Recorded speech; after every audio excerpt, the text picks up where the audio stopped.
Chers pères, chers frères et sœurs bien-aimés, nous venons de demander au Seigneur d'éclairer notre chemin, de nous guider dans ce moment historique que traverse notre archevêché.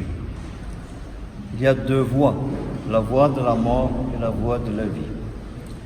Si nous voulons que cet archevêché continue à vivre avec ses traditions, avec ses particularités, avec son autonomie, avec son rayonnement tel qu'il a été depuis que nos pères l'ont fondé, de bienheureuse mémoire, le métropolite de Lodz, le métropolite Vladimir, l'archevêque Georges, l'archevêque Serge et l'archevêque Gabriel. Et indigne que je suis, le patriarcat m'a propulsé pour vous conduire. J'ai pris à cœur cette mission. Et lorsqu'on nous a annoncé d'une manière brutale et inhumaine que notre archevêché n'existait, notre exarcat plutôt, n'existait plus, puisque le patriarcat avait rompu le lien qui nous unissait et que nous croyions qu'il nous unissait avec confiance, avec amour et surtout avec le temps. Eh bien, je me suis posé beaucoup de questions. Et la question qui est revenue sans cesse dans ma tête, c'est: pouvons-nous laisser mourir cet archevêché, puisqu'on nous le demandait? On nous demandait de suivre la voie de la mort de l'archevêché.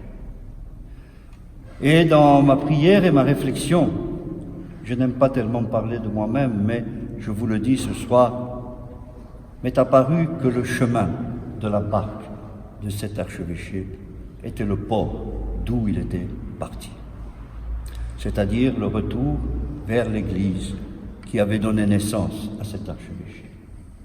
Et cela, le métropolite Lodz le dit, lorsqu'en 1931, il choisit un chemin pour protéger l'archevêché. C'était un grand pasteur. Il dit, mais c'est un chemin provisoire. Un jour, nous devons retourner vers le lieu qui nous a engendrés, c'est-à-dire l'Église russe, le patriarcat de Moscou. C'est écrit en toutes lettres par le métropolite Lodz. Et c'est cela qui a guidé mon chemin jusqu'à aujourd'hui. Et jusqu'à samedi, je proposerai ce chemin. Si ceux qui ne désirent pas ce chemin ne le veulent pas, ils sont tout à fait libres de quitter. Je n'ai jamais obligé personne à me suivre comme un tyran. J'ai proposé, et je propose, que notre archevêché continue, donc qu'il choisisse la voie de la vie. Vous savez, au début de l'Église, c'était comme ça. Il y avait le chemin de la mort et le chemin de la vie. On trouve ça dans les écrits des premiers chrétiens. Qu'ils choisissent le chemin de la vie. Alors je l'accompagnerai. Je vous accompagnerai. Je ne vous ai pas abandonné. Je vous accompagnerai jusqu'au bout. Et j'espère que samedi, il y aura une clairvoyance dans notre Assemblée générale extraordinaire pour qu'il y ait un choix qui soit un choix définitif et conséquent, massif, pour que la barque revienne au port et qu'elle puisse continuer à naviguer justement sur la vision de nos pères fondateurs, qui était le témoignage de l'orthodoxie de tradition russe, ici en Europe occidentale. Et nous savons les fruits que cela a donné. Et lorsque le métropolite Lodz a constitué cet archevêché, il l'a fait sur le modèle qu'il avait lui-même proposé et travaillé dans le concile de Moscou 1917-18. Beaucoup de gens disent « mais personne ne sait ce que le concile de Moscou 17-18 ». Nous pouvons lire les textes, nous avons les textes. Et le métropolite a mis en œuvre la vision pastorale de l'Église. c'est-à-dire la liturgie.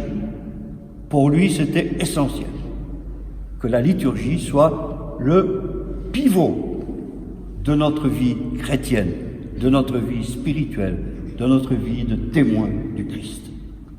Ensuite, il a voulu que ceux qui célèbrent la liturgie soient de bons pasteurs et des pasteurs cultivés. Et alors, il a fondé l'Institut de théologie Saint-Serge pour avoir des pasteurs qui puissent prêcher, dit-il, qui puissent annoncer l'Évangile, annoncer la parole de Dieu.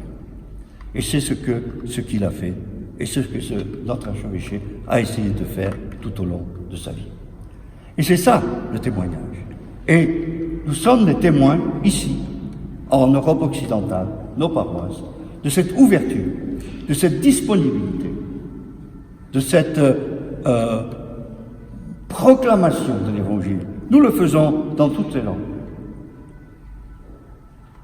Et dans toutes les langues vernaculaires, toutes les langues de l'Église orthodoxe et toutes les langues de nos pays d'Europe. Et nous le faisons toujours avec confiance parce que c'est notre vocation pastorale d'accueillir et de prêcher la parole de Dieu en temps et à contre-temps.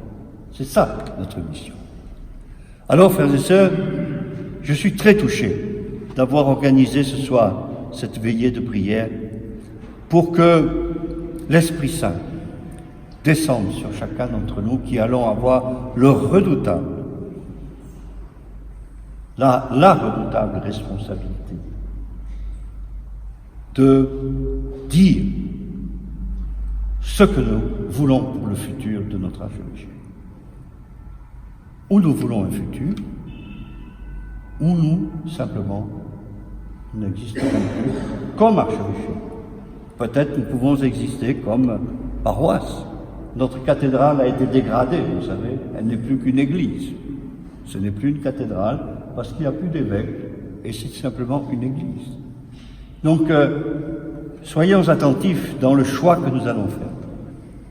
Un choix de la vie ou un choix d'un chemin dont nous ne connaissons pas les aboutissements. Merci d'être venus si nombreux. Merci pour votre prière et que nous soyons tous dans la paix, dans l'amour charitable les uns envers les autres. Nous ne sommes pas là pour nous juger ou nous exclure. Nous sommes là comme des enfants du Christ qui aimons notre prochain et qui savons pardonner aussi. Mais soyons aussi fiers de tout ce que représente notre archevêché. Et proposons-le pour les générations futures. Amen.